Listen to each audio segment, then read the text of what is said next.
Hello, welcome back. My name is Anna Wallace, and I'm the Education Manager at the Indianapolis Motor Speedway Museum. Today, the activity we'll be doing will be creating a piston out of a plastic bottle. So the first thing that you're going to need, the most important part, is you're going to need a plastic water bottle. You're also going to need a couple straws. Now, I have a regular plastic drinking straw, and then I have one of the smaller cocktail straws. You're also going to need a paper clip, scissors, something to poke a hole. I'm using a small screwdriver. And I'm also going to be using a sharpened pencil to help make the hole a little bit bigger. Now to get started, I'm going to prepare my water bottle. As you can see, it's a little bit wet inside, so I also have a paper towel to help me dry out the water bottle.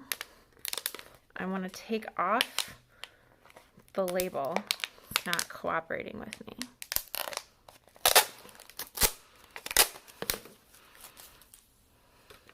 And I'm going to cut the water bottle. I only really need the top part. So this one conveniently has lines on it to help me make a straight cut. So I'm going to take my scissors, kind of fold the water bottle a little bit, and make my cut. And it doesn't have to be perfectly level, it's okay. I'm just going to take my paper towel and dry out the inside a little bit, just so there's not a lot of water. Okay, and now we're going to prep. So unscrew the lid, and we need to poke a hole through the top. And I found that it's really easy to do with one of these smaller, sort of pointier screwdrivers. I just put my screwdriver in the middle and push down firmly. You don't have to kind of push down too hard, especially with the water bottles that have a thinner cap. I'm gonna then just kind of rotate and twist my screwdriver around to make the hole bigger. And this is where the pencil comes in. I'm gonna push the pencil through slowly to open up the hole. Really, we're trying to get it big enough to fit our straw through. So I think I need it just a little bit bigger. There we go.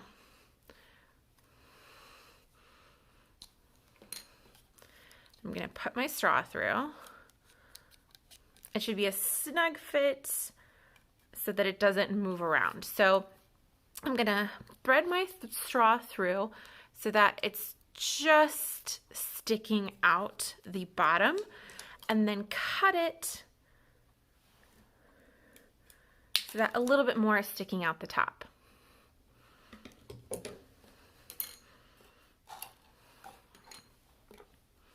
right, so set that aside. Now we're going to prep our piston parts. So for our piston, you're going to need that small cocktail straw, and you're also going to need your paper clip. The paper clip is going to act like our crank, and the straw itself is going to act like the piston mechanism. The first part is we need to straighten out our paper clip. So make sure it's one of the larger paper clips, because it has to stretch all the way across our cup, or our water bottle rather. So I've straightened it out.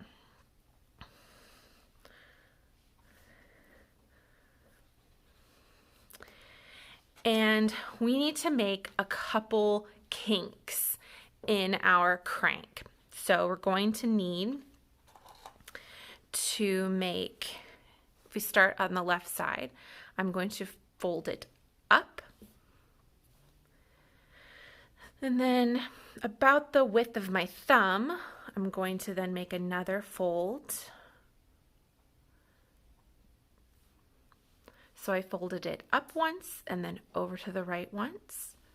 And then I'm going to fold it down once. And then right where this other fold is, I'm going to fold it over again.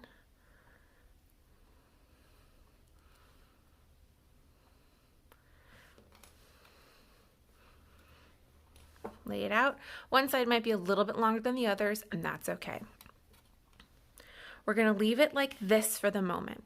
Okay, so set your crank aside.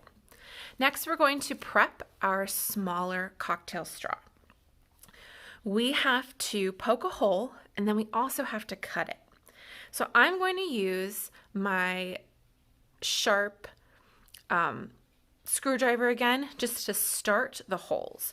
So at the bottom of the straw, I'm going to go up about a 1/4 of an inch or so and start the holes.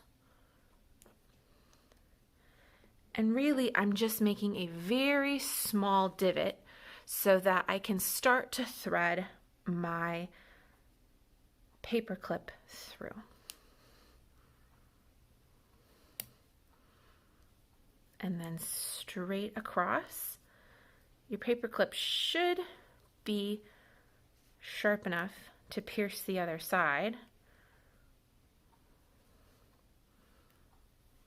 Just be patient with it, and it should work.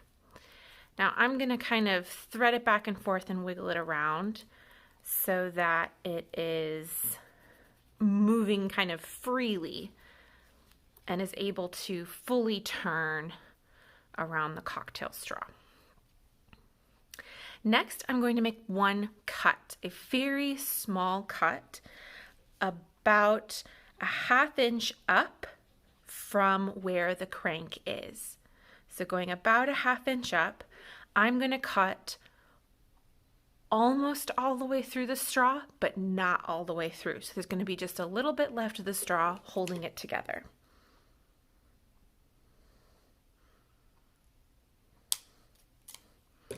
Okay. So if you can see, there's still a little bit of the straw there holding it together, but we've almost created a joint now. Okay, so this is what our mechanism kind of looks like right now. We'll set that aside. Now we can prep our bottle. So we need to get this crank and piston inside the bottle. So I'm going to make 2 holes, one on either side, for the crank to thread through. Again, I'm going to be using my sharp screwdriver for this. And my bottle is easier because there's lines all the way through it, but it's still going to work if your bottle doesn't. This just helps me eyeball. I'm going to go up about a 1/2 inch, or on my bottle about 2 lines, and put my first hole.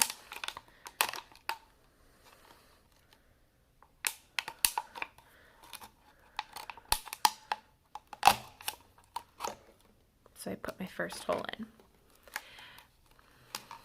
Now I'm going to unthread my cocktail straw from my crank so that I can begin to thread. Oops, where did my hole go? There it is.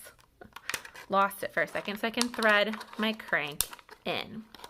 And the reason I've threaded it in is so that I can kind of make sure I know where it needs to go. So it's evenly across. Okay.